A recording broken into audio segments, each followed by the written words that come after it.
Bismillahirrahmanirrahim. Assalamualaikum warahmatullahi wabarakatuh. Teman-teman sekalian, kita lanjutkan ya untuk praktik pembelajaran semu. Ini adalah dua pertemuan terakhir kita di praktik pembelajaran semu. Dan yang pernah sudah saya sampaikan ke teman-teman itu tidak bersambut, maka dengan sendirinya untuk menghabiskan dua pertemuan ini, yakni pertemuan yang ke-13 dan pertemuan yang ke-14, saya akan menghantarkan pemahaman-pemahaman terkait dengan hukum acara Mahkamah Konstitusi, yang mana teman-teman yang notabene-nya adalah ikut kurikulum yang lama itu belum mendapatkan mata kuliah ini. Ya, nah karena itu ini menyambung di dua pertemuan sebelumnya ya, sebelum praktikum minggu yang lalu. Saya sudah menghantarkan bahwa kekuasaan kehakiman di Indonesia itu dijalankan oleh dua lembaga, dua kamar besar. Yang pertama adalah Mahkamah Agung dan yang kedua adalah Mahkamah Konstitusi. Nah, di dalam dua mahkamah ini itu menjalankan kewenangannya. Kewenangannya apa? Kewenangannya adalah untuk menyidangkan perkara yang menjadi domainnya. Nah, ketika menyidangkan perkara yang menjadi domainnya, maka di situ akan ada hukum acaranya. Termasuk juga terkait dengan hukum acara Mahkamah Konstitusi. Jadi Mahkamah Konstitusi sebagai lembaga tinggi negara itu memiliki 4 kewenangan dan 1 kewajiban. Maka di dalam menjalankan 4 kewenangan dan 1 kewajiban itu, Mahkamah Konstitusi juga akan memiliki hukum yang mengatur tata cara bagaimana MK itu menyidangkan perkara-perkara tersebut.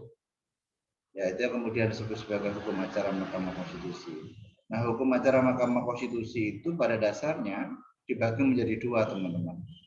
Yang pertama adalah hukum acara Mahkamah Konstitusi yang bersifat umum. Hukum acara yang itu diperlakukan untuk semua kasus. Ya, diperlakukan untuk semua kasus. Dan ada hukum acara Mahkamah Konstitusi yang bersifat khusus. Misalnya adalah hukum acara Mahkamah Konstitusi khusus untuk impeachment, hukum acara Mahkamah Konstitusi untuk PUU, hukum acara Mahkamah Konstitusi untuk menyidangkan perselisihan hasil pemilu misalnya, itu bersifat khusus. Ya, itu sebagai pengantar awal dan itu sudah pernah saya singgung sebelum praktikum minggu yang lalu. Hari ini saya akan mengantarkan beberapa item topik ke teman-teman terkait dengan hukum acara Mahkamah Konstitusi. Saya akan memulai dengan karakteristik hukum acara Mahkamah Konstitusi. Apakah ada hal yang bersifat khusus, ada ciri khusus di dalam persidangan di Mahkamah Konstitusi? Maka terkait dengan ciri khusus itu akan dapat kita temukan di situ. Terutama adalah di istilah konstitusi, sehingga apa saja yang disidangkan di Mahkamah Konstitusi itu akan menitik beratkan pada aspek konstitusional. Sehingga Mahkamah Konstitusi itu disebut sebagai lembaga penyelenggara peradilan konstitusi atau constitutional court. Nah, perkara yang ditanganinya itu adalah perkara konstitusional. Dasar-dasar yang dipergunakan untuk mengadili adalah konstitusi. Itulah yang menjadi karakteristik dari hukum acara Mahkamah Konstitusi. Karena itu dalam desain besar, Mahkamah Konstitusi itu adalah sebagai penafsir dan pengawal konstitusi. Ya, jadi fungsi besar desainnya secara filosofis, Mahkamah Konstitusi itu adalah sebagai penafsir dan pengawal konstitusi. Nah, hukum acara Mahkamah Konstitusi dimaksudkan sebagai hukum yang mengatur prosedur dan tata cara pelaksanaan wewenang yang dimiliki oleh Mahkamah Konstitusi. Nah, hukum acara Mahkamah Konstitusi disebut dengan hukum acara peradilan konstitusi, hukum acara peradilan tata negara, dan lain sebagainya. Ini terkait dengan penyebutan secara terminologi. Nah, hukum acara Mahkamah Konstitusi itu pada posisinya adalah sebagai hukum formil untuk menegakkan hukum materialnya. Nah, hukum materialnya itu sendiri apa? Ya, konstitusi itu sendiri yang menjadi wewenang Mahkamah Konstitusi. Inilah yang menjadi karakteristik. Jadi balik lagi, hukum materialnya itu konstitusi, ketika dalam proses penegakannya, konstitusinya juga menjadi guidance-nya, menjadi penunjuk arah. Nah, hukum acara Mahkamah Konstitusi itu dimaksudkan sebagai hukum tata cara yang berlaku secara umum dalam perkara-perkara yang menjadi wewenang Mahkamah Konstitusi, serta hukum acara yang berlaku khusus setiap wewenang yang dimiliki oleh Mahkamah Konstitusi. Jadi secara garis besar tadi sudah saya singgung, hukum acara Mahkamah Konstitusi itu ada dua. Ada hukum acara Mahkamah Konstitusi yang bersifat umum, itu menandakan bahwa itu berlaku untuk semua perkara. Misalnya adalah penggunaan istilah pemohon, itu untuk semua perkara menggunakan istilah pemohon. Nah, di dalam praktek hukum acara Mahkamah Konstitusi ini ada beberapa azas yang diterapkan. Mulai dari azas jus curia novit, kemudian persidangan terbuka untuk umum, independen dan imparsial, peradilan yang dilaksanakan secara cepat, sederhana dan biaya ringan, bahkan gratis itu kalau untuk Mahkamah Konstitusi, hak untuk didengar secara seimbang, azas audi et aeternam partem, kemudian hakim bersifat aktif dalam persidangan, azas praduga keabsahan, prosesio issue causa. Ini yang berlaku untuk di hukum acara Mahkamah Konstitusi azas-azas ini. Nah, hukum acara Mahkamah Konstitusi itu akan merujuk pada Undang-Undang Kekuasaan Kehakiman, ya, kemudian Undang-Undang Nomor 12 Tahun 2011 tentang pembentukan peraturan perundang-undangan, Undang-Undang 23 tentang tahun 2004, contoh Undang-Undang Nomor 2 Tahun 2015, contoh Undang-Undang Nomor 9 Tahun 2015 tentang pemerintah daerah, Undang-Undang Nomor 7 Tahun 2017 tentang pemilu, Undang-Undang Nomor 2 Tahun 2008, contoh Undang-Undang Nomor 2 Tahun 2011, JIS Undang-Undang Pemilu tentang parpol. Nah, ini adalah sebagai sumber-sumber hukum acara ya. Jadi di mana sumber hukum acara Mahkamah Konstitusi itu kita dapat temukan di sini, termasuk di Undang-Undang Mahkamah Konstitusi itu sendiri. Ya, termasuk di Undang-Undang Mahkamah Konstitusi sendiri.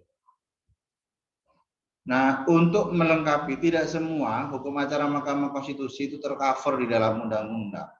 Maka Mahkamah Konstitusi itu membentuk yang namanya adalah peraturan internal atau peraturan Mahkamah Konstitusi sebagai hukum acaranya. Dan hampir semua kewenangan dan satu kewajiban yang dimiliki oleh Mahkamah Konstitusi itu terkait dengan tata cara beracaranya itu diatur di dalam peraturan Mahkamah Konstitusi. Di link itu nanti saudara bisa melihat dari hukum acara Mahkamah Konstitusi. Kekhususan hukum acara Mahkamah Konstitusi, ya, dasar hukum utama yang digunakan dalam proses peradilan, baik yang terkait dengan substansi perkara maupun hukum acara MK itu berkaitan dengan konstitusi itu sendiri. Itu yang menjadi ciri khas atau karakteristik dari hukum acara Mahkamah Konstitusi. Nah, tadi saya singgung bahwa di dalam hukum acara Mahkamah Konstitusi itu ada dua jenis hukum acara. Ada yang bersifat umum dan ada yang bersifat khusus. Setelah kita mengetahui karakteristik atau hal yang bersifat khusus karakteristik dalam hukum acara Mahkamah Konstitusi, yang mana adalah core ininya adalah konstitusi itu sendiri, kemudian kita akan memahami aspek-aspek umum hukum acara MK. Jadi apa sih yang bersifat umum dalam hukum acara MK? Ini adalah sumber hukum utama ya. Ini adalah sumber hukum utama untuk hukum acara Mahkamah Konstitusi. Oke. Jadi mulai dari Undang-Undang MK tahun 2003 nomor 24 sampai perubahan yang terakhir ya, perubahan ketiga Undang-Undang nomor 7 tahun 2020. Ini sebagai sumber hukum utama untuk hukum acara Mahkamah Konstitusi. Kemudian hal yang umum selanjutnya adalah berbasis permohonan.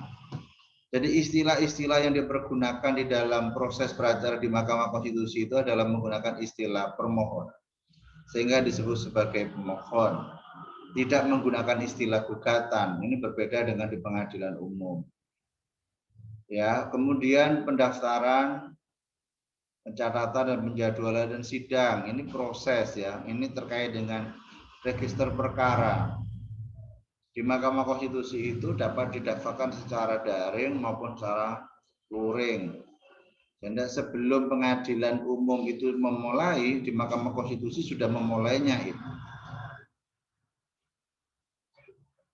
Nah, ini dilakukan secara daring. Ini jika secara luring, secara langsung ya, berproses di Mahkamah Konstitusi.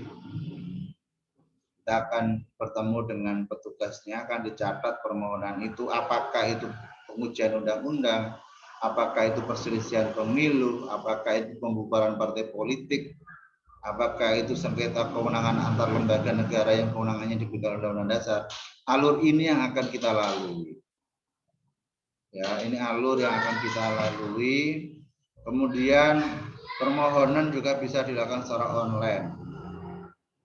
Sehingga sebelum ada Perma nomor 1 tahun 2019 ya di Mahkamah Agung tentang EKOD, Mahkamah Konstitusi sudah memulainya. Ini alur pendaftaran secara online. Berproses di Mahkamah Konstitusi. Jadi ini hal-hal yang umum, semuanya sama, permohonan, jangka waktu, semua untuk perkara itu menjadi ketentuan ya yang bersifat umum. Dan ini menjadi guidance dalam berperkara di Mahkamah Konstitusi. Dimungkinkan adanya penggabungan perkara. Jadi di dalam proses berperkara di Mahkamah Konstitusi itu dimungkinkan adanya penggabungan perkara. Ini alat bukti.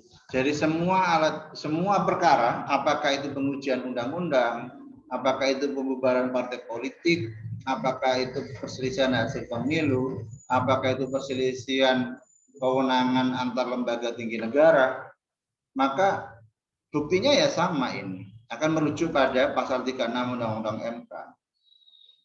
Jadi bukti ini berlaku untuk semua perkara yang ada di MK. Terus kemudian aspek umum yang lainnya, semua persidangan di MK itu akan didahului dengan pemeriksaan pendahuluan. Ada yang disebut dengan pemeriksaan persidangan, ada rapat permusyawaratan hakim atau RPH, dan ada pengucapan putusan. Tidak melihat kasusnya, semua kasus akan ada jenis dan sifat persidangan ini. Ini penjelasan-penjelasan terkait dengan pemeriksaan pendahuluan itu apa. Kiranya teman-teman bisa mempelajari nantinya. Kalau ada hal yang ditanyakan, dipersilakan. Karena kemarin tawaran saya tidak disambut dan mudah-mudahan nanti bisa disambut oleh Prodi. Ini karena yang terutama di yang saat ini semester 6 dan semester 8 itu belum mendapatkan materi terkait dengan hukum acara Mahkamah Konstitusi, sehingga membutuhkan pelatihan tambahan. Kalau yang semester-semester sebelumnya itu sudah saya fasilitasi ya, pada saat itu bekerja sama dengan Prodi, bekerja sama dengan LKPH untuk menyelenggarakan pelatihan dan oleh BEM ya, karena saat itu BEM-nya masih ada di fakultas. Masih ada istilah BEM fakultas. Saat itu fakultasnya masih fakultas. Nah, saat ini kan sudah tidak ada. Harapan saya itu disambut oleh HIMA. Tapi saya nggak tahu teman-teman sudah menyampaikan ke HIMA atau. Tapi karena sampai detik ini nggak ada informasi lebih lanjut, ya sudah nggak menjadi masalah. Kemudian ada RPH, rapat permusyawaratan hakim. Jadi semua perkara di MK itu nantinya pasti akan ada RPH dan akan ditutup dengan pengucapan putusan. Dimungkinkan adanya persidangan jarak jauh, ya persidangan jarak jauh. Ini ada 40 perguruan tinggi yang sudah bekerja sama dengan MK untuk menyelenggarakan telekonferensi.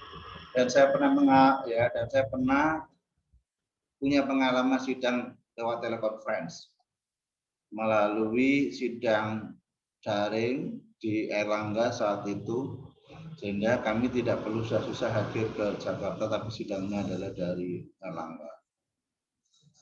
Ya, itu teman-teman aspek-aspek, maksudnya adalah aspek-aspek umum ini adalah ini beberapa ketentuan itu yang berlaku untuk semua acara di Mahkamah Konstitusi itu menggunakan itu.